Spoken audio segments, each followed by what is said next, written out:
안녕하세요. 인생의 노무사입니다. 네, 모두 설 명절 잘 보내셨나요?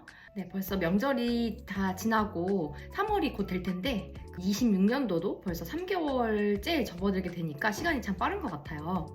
오늘은 지난번에 간단하게 말씀드린 대로 새로운 정부의 국정 목표 많이들 들어보셨을 텐데요. 국정 목표 중 하나가 기본이 튼튼한 사회, 그리고 더 나아가서 누구나 존중받는 일터라는 어떤 전략, 과제를 가지고 있는데요. 네, 이런 전략 목표들을 노동부 주관 하에 앞으로 해 나가겠다라고 정부가 이야기를 했는데요. 그 중에 좀 우리가 살펴볼 것들이 일, 가정, 삶이 공존하는 행복한 일터에 대한 내용입니다. 그 중에 아마 가장 많이들 관심 가지고 보실 내용이 노동시간 단축 관련된 키워드와 관련해서 포괄임금제 원칙적 금지, 포괄임금제 폐지 이런 키워드에 관심이 좀 많으실 것 같아요. 그래서 오늘은 포괄임금제 관련한 고정 OT제 관련해서 좀 이야기 나눠보도록 할게요. 네, 여러분 포괄임금제라고 하면 많이 들어보셨고 실제로 사업장에서도 운영하고 계실 수도 있는데요.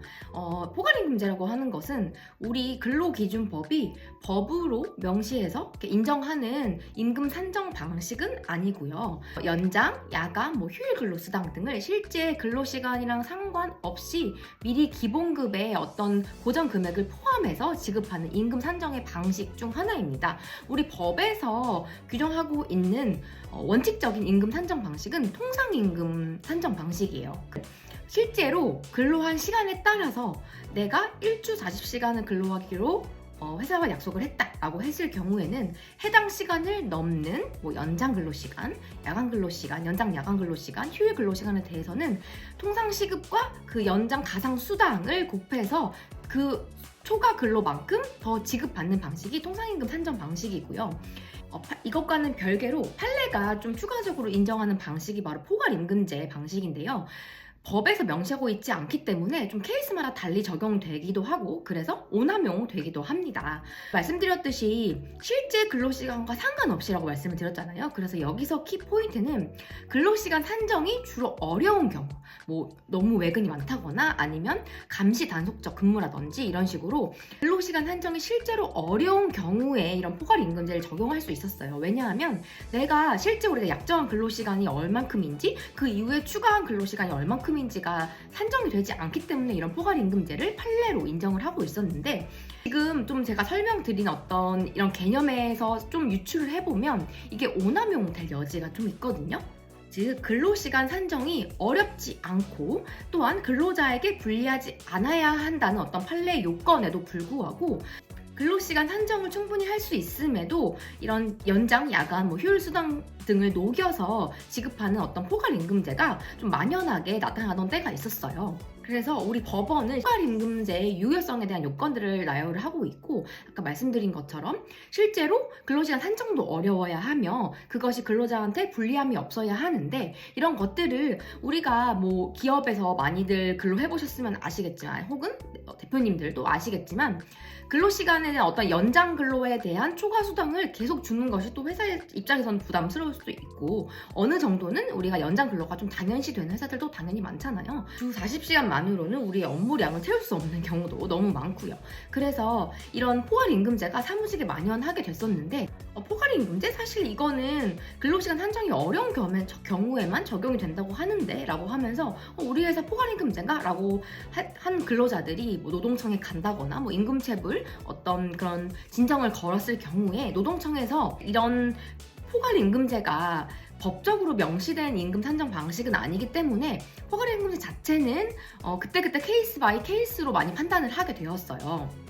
구체적으로 법원이 이야기하고 있는 포괄임금제는 어떤 월 급여, 특정 급여에 수당을 쪼개지 않고 그냥 기본급과 합쳐서 얼마, 여기 안에는 초과 근로수당이 다 포함된 거야. 이렇게 약정한 것이 포괄임금제인데 이런 것은 사실 우리가 실제로 사업장에서 대부분의 사무직이나 정말로 근로시간 산정이 어렵지 않은 경우에도 많이 너무 빈번하게 사용하고 있었기 때문에 그거 말고 고정 OT 계약이라는 것을 좀 유효성 있게 좀 제시를 했거든요.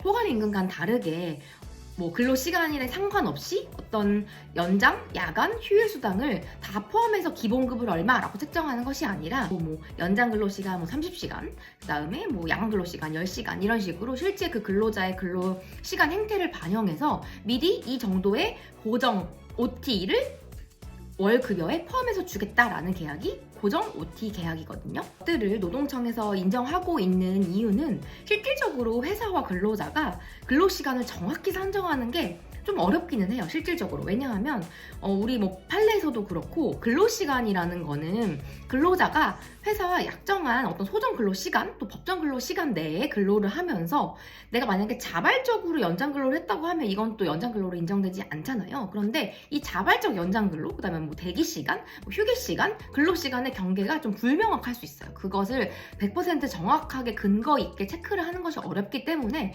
어느 정도의 연장 근로나 뭐 휴일 근로 등은 발생할 수 있다는 가정하에 그 시간을 정해서 미리 임금에 포함시키는 것이 바로 고정 OT제거든요. 그래서 많은 회사들이 이런 것들을 채택하고 있죠. 실은 고정 OT제가 아니라 근로시간에 대한 명시 없이 그러니까 고정 연장, 뭐 고정 휴일 근로 시간에 대한 명시 없이 그냥 금액 안에 뭐 초과 근로수당이 녹아 있다라는 식으로 어떤 임금 계약이 된 그런 어떤 근로자가 이것은 좀 포괄임금 계약 같다라고 주장을 하면서 임금 체불이나 이런 것들을 신고를 했을 때 제가 이제 노동청에서 좀 대응을 해본 결과 포괄임금제는 좀 인정이 당연히 안 되고요.